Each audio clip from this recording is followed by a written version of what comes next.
About this earlier, you look at the main driver of the economy in Kenya now. It's business, it's enterprise.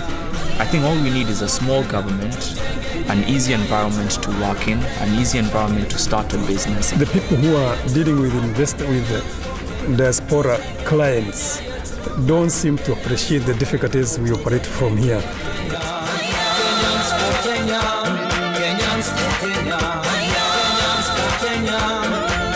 Kenyans met in London early this year, a meeting initiated by the Kenyan Diaspora Investment Forum under the leadership of Julius Kaberere. The aim of the meeting was to mobilize Kenyans to multiply their investment in Kenya, to share avenues of investment, and to share experiences of their investment in their home country, Kenya. In the first place, we wanted to encourage the Kenyan diaspora to consider re-engaging and engaging much further with the mother country, Kenya. Because we are out here, we have seen it in a developed world, we can help our country to develop much faster. And that was the call today in the diaspora meeting. Among the speakers included Councillor Marianne Alapini, who talked at length on how the UKTI can be instrumental in assisting British Kenyans to expand their ideas to Kenya legally.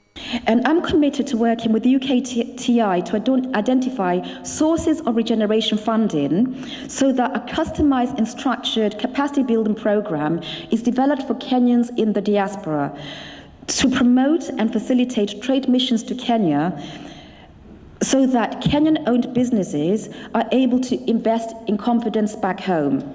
The role of the diaspora in influencing the investment under Vision 2030 through the media was an exciting speech, which opened eyes on how communication could aid development. The role of the media is to inform, entertain, and educate. And the first role of the media is to create awareness and make sure that Kenyans themselves, including the investors who are interested in Kenya, fully understand the Vision 2030. Another role is for the media to provide information to the public and also to the investors. For the people who visit Kenya, who are interacting with the Kenyan media, we have an opportunity for you to come to our stations. Let us interact with you. Let us know what ideas you have because you're here, and you can bring those ideas back home because we need to share more and help Kenya achieve Vision 2030. The prospect of Lamu as the newest investment destination brought about by the development plans by the government opens new doors for assured returns on investment, highlighted Mr. Nguru Washira, director of Lamu 2000 Limited. If I told you that if you invested 500,000 pound sterling today, in 4 years' time, you'd be realizing 1 billion Kenya shillings, because I'm going to tell you, Kenya is the only country in the world that has got all the ecological zones. Kenya is the only country in the world that has got 95% of the bird species. Kenya is the only country where you've got snow on the equator. Naturally, that's why it is summer in Kenya throughout. Now communication has come in. So you can be on holiday, because summer is for holidays, throughout and be working. So you can be in Kenya and you can be working anywhere in the world. We've come with M-Pesa, a great innovation. You were told this morning. And I'm telling you, while you are there, your creative mind is now very much encouraged to get into gear, because we've been told government doesn't matter. That's what the new constitution is about. That is what the Kibaki administration has demonstrated, that even if government does not work, the economy can continue moving. We are all children of Kenya. All of us are brilliant in our own way. We've moved because of negative experiences. And we wish those negative experiences were not there, because we are proud about what we are. A former British High Commission to Kenya, Jeffrey James, shared his experiences in Kenya and gave his opinion on how diaspora can help to build Kenya. I do feel that, and I've always felt, that the Kenyan diaspora has a great deal to contribute, and also a great many ways in which they can benefit. I suspect that the great majority of you, given a chance, will want to be successful in Kenya rather than successful in Britain. And I think the success, what I would like to see is that more and more of you feel that your future lies in contributing to Kenya, getting back to your own country and doing things there. Obviously, there are many of you who don't want to do that because you've built your own lives here, you've built your own businesses, families, whatever. But I'm sure equally there are many whose preference, if it was there, would be to go back to Kenya and do it there. So the attendees discussed challenges that faces Kenyans abroad while trying to access opportunities and on safety of their investment. Also, recommendations were given that the government, private sectors, and individuals can take to enable a more accommodating investment environment. If we want to move Kenya, we have to look at political parties as institutions that bring in ideologies of development, that bring in that ethic value, that this is an institution that needs to change the style of life I live to better, but not to kill me because of being called Wanjiro or maybe Elachi as from Western Province and all that. So for us in the diaspora as the 48th county, because back home, that is what you're now being called, you need to ask yourself, this space that I'm being given as a 48th county, what am I going to do to change Kenya to a better Kenya? At the forum, Gasherage Self-Help Group members and Murata Sacco chairman and board of directors attended the forum to share the successes of such organizations and also how they can help Kenyans abroad build their hometowns. They were in London for a study tour on marketing and improving product packaging for their produce.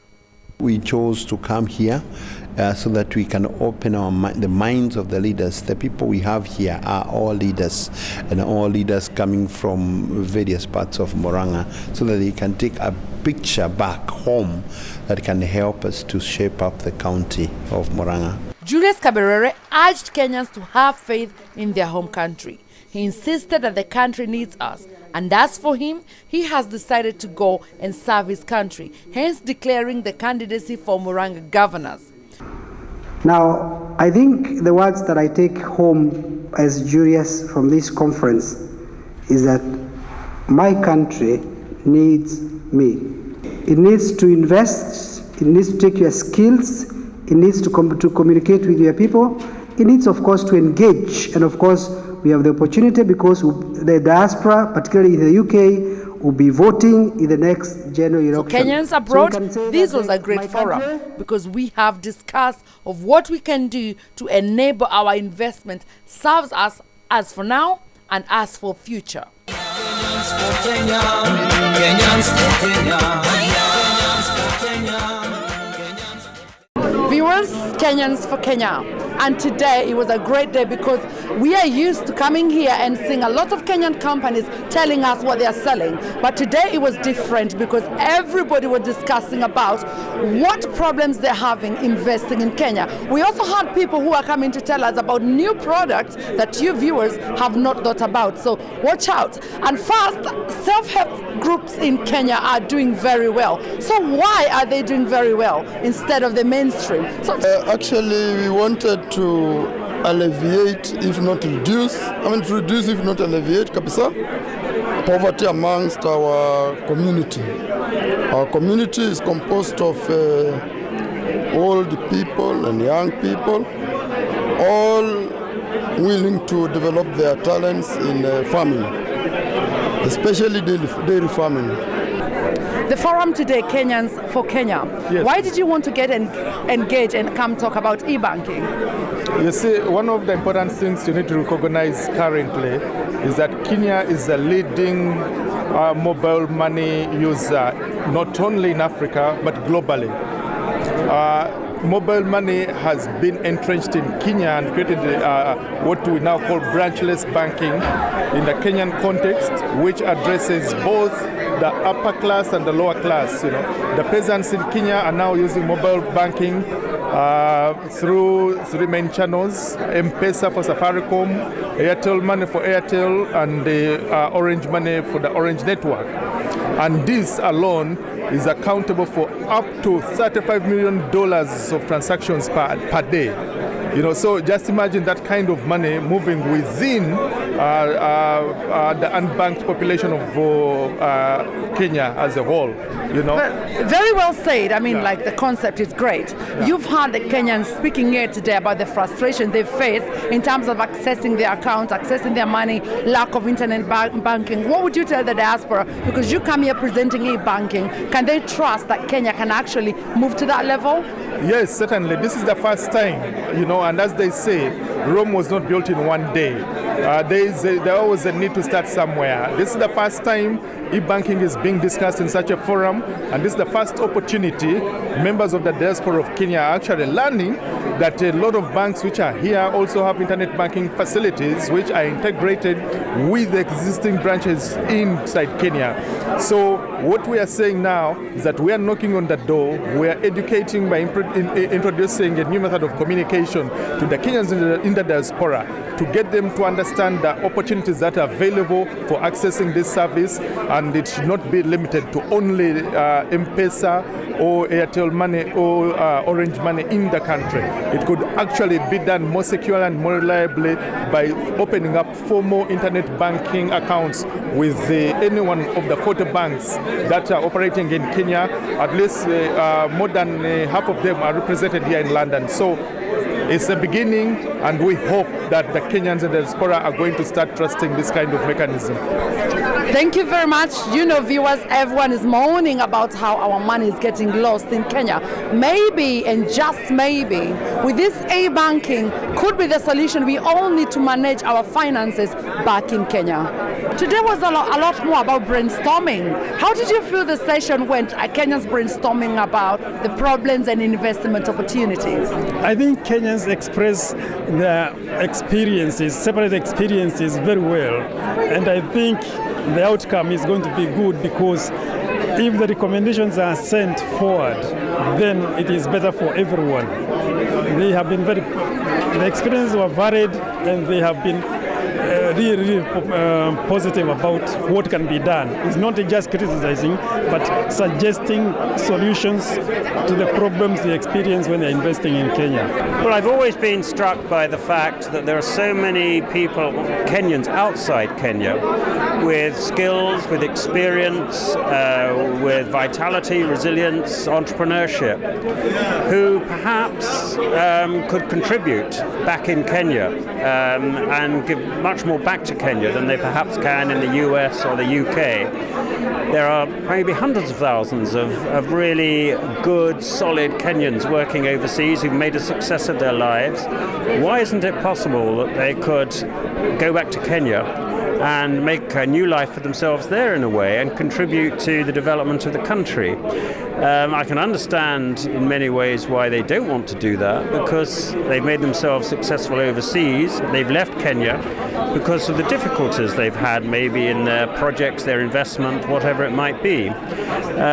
But if collectively enough went back, they could presumably all work together in some manner to change the whole climate in Kenya to their benefit, to the benefit of the country.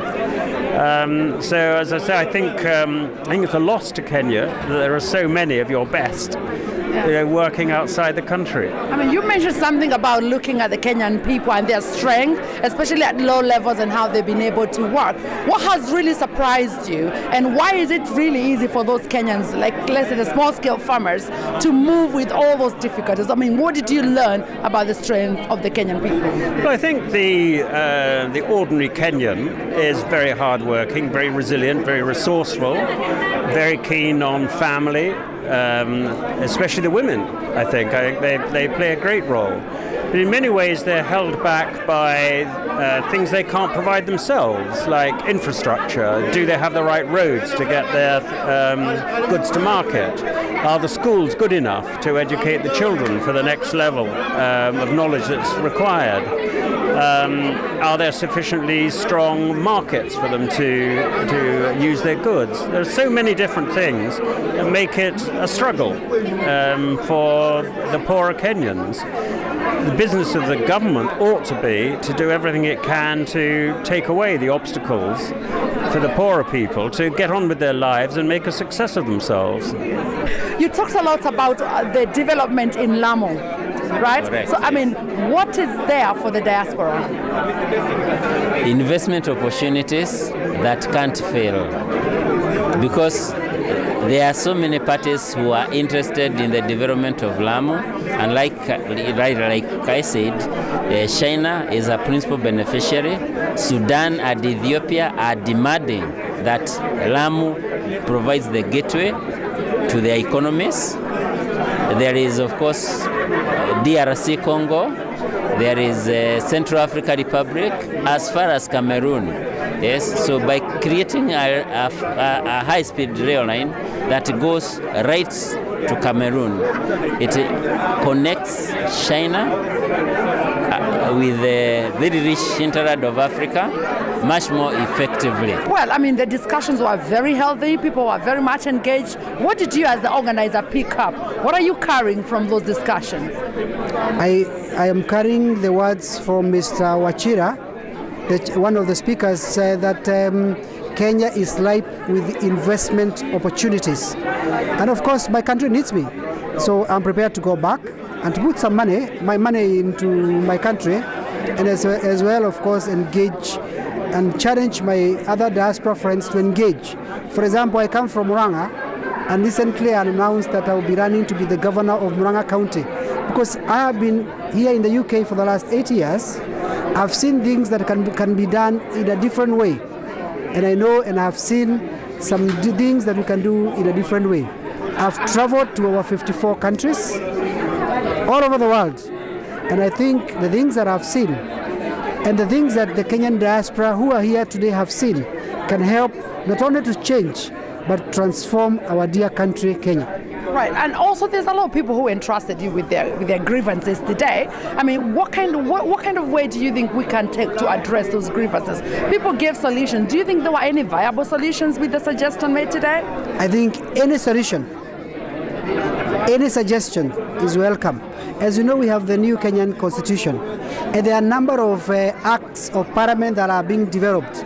Some of the ideas that are coming from the diaspora participants and from the discussion groups are actually very interesting, and they can be passed on to the relevant organs in government.